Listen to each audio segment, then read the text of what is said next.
Hani Allah'ın evleridir buralar. Camiler Allah'ın evleridir.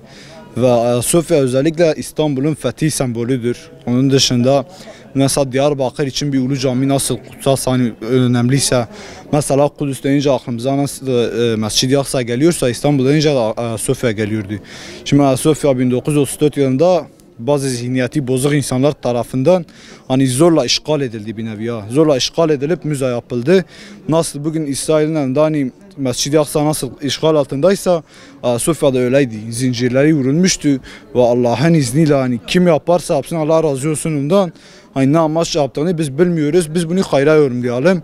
Bizim hedefimize ulaşıldı. Yani Ayasofya Allah'ın izni, yani oda namaz da kılınacak. Allah'ın evidir ve sıra inşallah Kudüs'tedir. İnşallah. Allah'ın izniyle Kudüs'ü de alacağız. Ve Kudüs'te namaza gideceğiz. Orada nasıl döneyin ilk azanı dinledik. Kudüs'te dinleyeceğiz inşallah. Biz 5. Harem-i Şerif'ten, Diyarbakır'dan, yani Ulu Cami'den Ayasofya'ya selamlar gönderiyoruz. İnşallah orada namaz kılanlarla beraber yüreğimiz de orada olacaktır.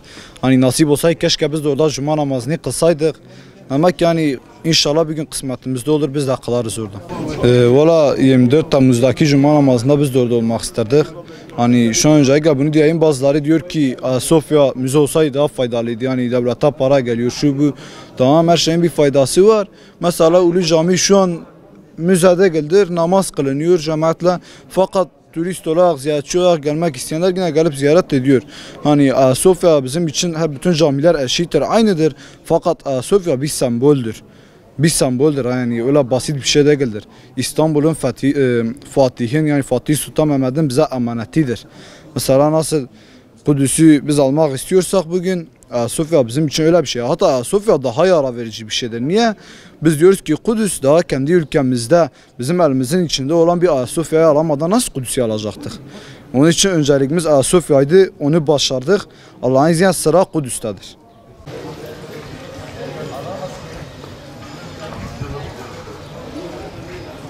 Cami ama ben cami hoşun ama bu dinime gelişmiş mi pür hoşun ama bütün gayrimüslim de hoş. O camiye mezede bibin, alime mezede bibin, İslam'ta zede bibin, gelişmiş mi be? Çok şükürüm tef peki hoş bu. Allah şükürler olsun, hani pırtışki hoş. O cami ki pür hoş azi. Allah bkhir khade nasip kirvezi. Yani pişti bayram illa az her beserdanavi. İlla az her ziyaret ya, hazır mülodere tidal meş bıkım.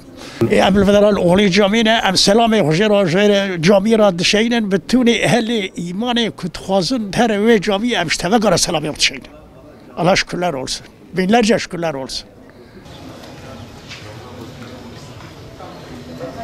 Allah sebeplerden razı olsun.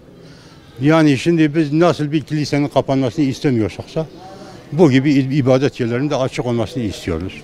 Yani şimdiye kadar müzeydi, değil mi? Şimdi ibadete açıldı. Allah sebeplerden razı olsun. Yani biz de orada namaz kılmak isteriz. Biz de o şerefe nail olmak isteriz tabii.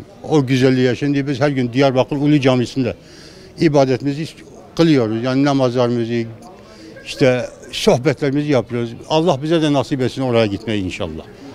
Bilmiyorum, ben bir Müslüman olarak Ayasofya'nın hani Müslümanlara açılması olarak mutluluk duydum, yani güzel oldu. Müze olarak kullanıyordu. Bence hani Danıştay'ın bu kararı alması daha iyiydi. Hani cami olarak tüm halkımızın hani gidebilenlerin orada olması daha güzel bir şey. Vallahi او تشكي پر باش بو چه بو yani وعمجي پر كيف خاش بون çünkü مال خدايا وملت از دبم yani her millet همي هاوجي كيف خاش بون gerek az dibejim وچunki evya یک اثریه ana açılmış bu و inşallah belki hafta cuma روز cuma am namaz bıkın ve dare am gidi xozin her ve dare namaz bıkın. Ben şahsen bunu sevinçle karşıladım. Ayasofya tabii bizim kanayan bir yaramızdı. Ben daha öncesinde müzeyken 2 defa gitmiştim. Fatih'in bize emaneti olarak bizi görüyoruz. Fethin sembolüdür bizim için. O yüzden Ayasofya'nın tekrardan ibadete açılması, oradan tekrar bizim halkımızın ibadete açık bir şekilde kullanması bizim tabii sevindirdi. İnşallah ilerleyen zamanlarda ziyaret etme imkanımız olursa orada ibadet etmek de isteriz biz. Biz onu fethin sembolü olarak görüyoruz. Fatih'in bize emaneti olarak görüyoruz. O yüzden biz bunu sevinçle karşıladık. Sevinçliyiz yani. Çok şükür Allah bize tekrardan oraya kavuşmaya nasip etti. Öncelikle Ayasofya için verilen bu kararı çok sevinçle karşıladığımızı ümmet olarak belirtmek istiyorum.